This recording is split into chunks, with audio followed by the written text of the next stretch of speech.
Hello guys. So আমি একটা খুবই সহজ একটা ট্রিক দেখাই আপনাদের। যেমন আমার কাছে এখানে একটা কার্ড আছে, ইট সেজ ম্যাজিক। আমার কাছে আরেকটা কার্ড আছে, এটা অলসো সেজ ম্যাজিক। আর আমার কাছে আরেকটা কার্ড আছে যেটা লেখা আছে বিয়ন্ড। আপনাদের মনে রাখতে হবে যে এই বিয়ন্ড কার্ডটা কোথায় যায়। ওকে, আমার মনে হয় মনে থাকবে। যেমন আমি যদি বিয়ন্ড কার্ডটা এখন দেখাই, এটা উপরে আছে, এটাকে যদি আমি নিচে দিয়ে দিই তাহলে দেখা যাবে আমি যদি একটু ওয়েট করি এটা আবার উপরে চলে আসবে। আবার দেখেন আমি যদি কার্ডটাকে নিচে কোথাও রেখে দিই, আবার যদি স্ন্যাপ করি এটা উপরে চলে আসে।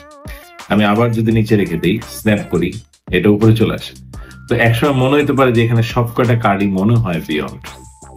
তাহলে কথা হলো ম্যাজিকটা কোথায়? ওয়ার ইজ দ্য ম্যাজিক নাও? এখন ম্যাজিক এখানে আছে, আপনার একটু ভালো করে দেখলেই পাবেন এখানে এই যে ম্যাজিক। আমি ম্যাজিক যদি নিচে রেখে দিই, ম্যাজিক আবার উপরে এসে। আমি যদি আবার ম্যাজিককে নিচে রেখে দিই, আবারও যদি আমি স্ন্যাপ করি আবার উপরে চলে আসে। আবারও নিচে রাখি, এটা আবারও উপরে চলে আসে। মানে এখন হয়তো মনে হতে পারে এখানে সব কয়টা কার্ডই মনে হয় ম্যাজিক। সো এমন একটা সিচুয়েশন এখন দাঁড়াইছে যে এইটা হলো আপনার ম্যাজিক, এইটা হলো আপনার beyond. So this is beyond magic now. তো বলতে হবে এটা কি, এটা কি বিয়ন্ড নাকি magic? I think this one is different. It says 3. So Beyond Magic 3. It's coming soon in this December. Stay tuned.